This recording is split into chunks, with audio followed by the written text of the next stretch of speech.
அனைவருக்கும் இனிய வணக்கம். திருவண்ணாமலை மாவட்டம் மன்சூராபாத் கிராமம் ஞானலட்சுமி குடியில் தவயோகி ஆழ்வார் சித்தர் சித்தயோகினி பீடம் 2 ஆண்டுகளுக்கு பிறகு மீண்டும் 12வது நாள் நீர் மருத்துவத்தை அடியின் கடைபிடித்து வருகிறேன் என்பது பதிவு செய்யும் விதமாக இந்த வீடியோ. இந்த நீர் மருத்துவத்தை கடைபிடிப்பதனாலே உடல் ஆரோக்கியமாகவும் சுறுசுறுப்பாகவும் ரம்மியமாகவும் இருக்கிறது என்ற உன்னத கருத்தை சொல்லக்கூடிய அளவிற்கு உணவில்லாமல் வாழும் யோக முறை கலை புத்தகம் ஒன்று போதும். இதை வாங்கி படித்து பயன்பெற்று அனைவரும் நோய் இல்லாமல் வாழக்கூடிய மாபெரும் ஆற்றல் சக்தி உள்ளது என்பதை இந்த பிரபஞ்சம் தருகிறது என்பதை உணர்த்தக்கூடிய அளவிற்கு இந்த புத்தகத்தின் உண்மைகள் உள்ளது என்பதை அடிய நேரத்திலே பதிவு செய்கிறேன்.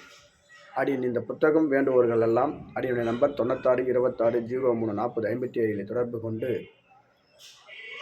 இந்த புத்தகத்தை பெற்று நலமாக சுகமாக வாழக்கூடிய நலன் உள்ளது என்பதை அடியேன் தெரிவிக்கிறேன். அனைவரும் நீர் மருத்துவத்தை கற்று நலமாக வாழலாம், நோய் இல்லாமல் என்றும் இளமையாக சுறுசுறுப்பாக இருக்கலாம் என்பதுதான் இன்றைய பதிவாகும். அனைவருக்கும் உங்களின் ஆத்ம நண்பன் இனிய வணக்கம்.